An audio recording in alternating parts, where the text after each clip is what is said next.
دنیا میں 4 طرح کے لوگ پائے جاتے ہیں. یہ پوری کائنات کا خلاصہ حضور نے بیان کیا. سب سے پہلے عبد رزقہ اللہ مالا و علما.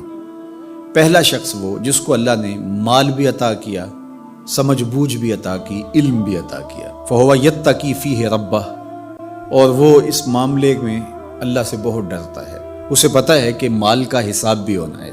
ویصل فیہ رحمہ، صلہ رحمی کرتا ہے، اپنے غریب رشتہ داروں کا خیال رکھتا ہے، ان کی ضروریات کو پورا کرنے کی کوشش میں لگا رہتا ہے. وَيَعْلَمُ لِلَّهِ فِيهِ حَقًّا، اور مال میں جو اللہ کا حق ہے اس کو جانتا ہے کہ میں نے زکوٰۃ بھی ادا کرنی ہے، سائل کو بھی دینا ہے، محروم کو بھی دینا ہے، صدقہ فطر بھی دینا، اس کو اس کے حق کا بھی پورا پتہ، اس میں کوتاہی نہیں کرتا. فَهَذَا بِأَفْضَلِ الْمَنَازِلِ. حضور فرماتے ہیں سب سے بہتر جگہ پہ کھڑا شخص اگر دیکھنا ہو تو یہ کھڑا ہے، جس کے اندر 2 خوبیاں ہیں، مال بھی اسے نصیب کیا گیا اور اس کو علم بھی عطا کیا گیا. دوسرا شخص وعبد رزقہ اللہ علما، وہ شخص جس کو اللہ نے علم کا نور عطا کیا، سمجھ بوجھ عطا کی، فہم و ادراک سے مالا مال کیا. ولم یرزقہ مالا، لیکن مالی حالت اس کی مستحکم نہیں ہے، بہتر نہیں ہے. فہو صادق النیہ، لیکن وہ نیت کا بڑا سچا شخص ہے.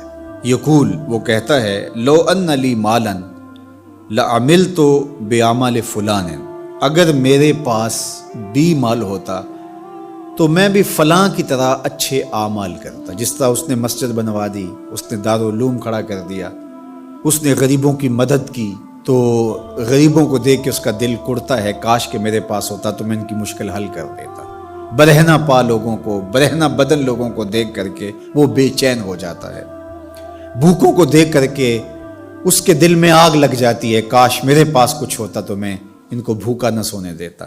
وہ سچی نیت کے ساتھ، اگر اس کے پاس ہو تو ویسا کرے، سچی نیت کے ساتھ وہ یہ ارادے رکھتا ہے اور یہ آرزو کرتا ہے، کاش کہ میرے پاس ہوتا تو میں بھی یہ کرتا.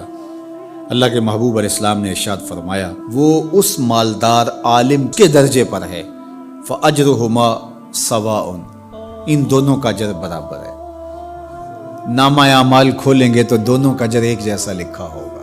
اب تیسرا شخص دیکھیے، وَعَبْدٌ رَزَقَهُ اللَّهُ مَالًا، ایک وہ شخص ہے کہ جس کو اللہ نے مال عطا کیا، وَلَمْ يَرْزُقْهُ عِلْمًا، لیکن اس کو اللہ نے علم کی دولت سے مالا مال نہیں. فَهُوَ يَخْبِطُ فِي مَالِهِ بِغَيْرِ عِلْم، تو اس جہالت کی وجہ سے وہ بہت خرابیاں کر جاتا ہے. لا یتقی فیہ ربہ، اور رب سے بھی نہیں ڈرتا. مال کی کثرت نے اس کی آنکھوں پہ پٹی باندھ دی ہے، عقل کل سمجھنے لگ گیا ہے اپنے آپ کو. تکبر، رعونت، غرور اس کی طبع میں داخل ہو گیا ہے، غریبوں کو حقیر سمجھنے لگ گیا ہے. ولا یصل فیہ رحمہ، اور صلہ رحمی بھی نہیں کی اس نے.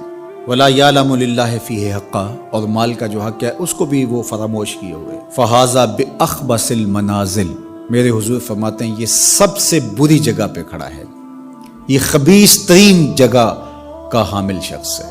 وعبد لم یرزقہ اللہ مالا ولا علما، چوتھا شخص وہ ہے جس کو مال بھی نہیں دیا گیا اور جس کو علم بھی نہیں دیا گیا، کنگال بھی ہے اور جاہل بھی ہے، نہ علم دیا گیا، سوجھ بوجھ بھی نہیں دی گئی. فہو یقول، اب وہ کیا بولتا ہے، لو ان لی مالا، اگر میرے پاس مال ہوتا، لعملت فیہ بعمل فلان، تو میں اس کی طرح عیش و عشرت کرتا، میں بھی یوں ہی اس مال سے اپنے نفس کی تسکین کا سامان کرتا، اپنی خواہشات کی تکمیل کرتا. تو وہ یہ آرزو کرتا ہے. فہو بنیتہ، تو وہ اس کی نیت پر ہے. فوزرہما سواء، تو اللہ کے محبوب علیہ الصلوۃ والسلام فرماتے ہیں ان دونوں کا گناہ برابر ہے، یہ کل قیامت کے دن اسی کے ساتھ کھڑا ہوگا. تو یہ 4 طرح کے لوگ اس دنیا پہ پائے جاتے ہیں. اب ہم دیکھ سکتے ہیں کہ ہم کس درجے پہ ہیں. ہم کسی سے نہ پوچھیں، اپنے اندر سے پوچھیں اور پورے خلوص سے اپنے آپ کو ٹٹولیں کہ ہماری خواہشات کس طرح کی ہیں اور ہم ان میں سے کس مقام پہ کھڑے ہیں. اگر ہم پہلی جگہ پہ کھڑے ہیں تو مبارک ہے، دوسری جگہ پہ کھڑے ہیں تو پھر بھی مبارک ہے. لیکن اگر دوسری 2 جگہیں ہیں تو پھر فوراً ہٹ جائیے ان جگہوں سے اور اللہ کے حضور دعا مانگیے کہ اللہ ہمیں رزق حلال، رزق وسیع، رزق سہل، رزق مبارک، رزق فراواں عطا کر دے، اور اس رزق کے حق کو پہچاننے کی اور اس رزق کو تیری راہ میں خرچ کرنے کی توفیقات نصیب کر دے۔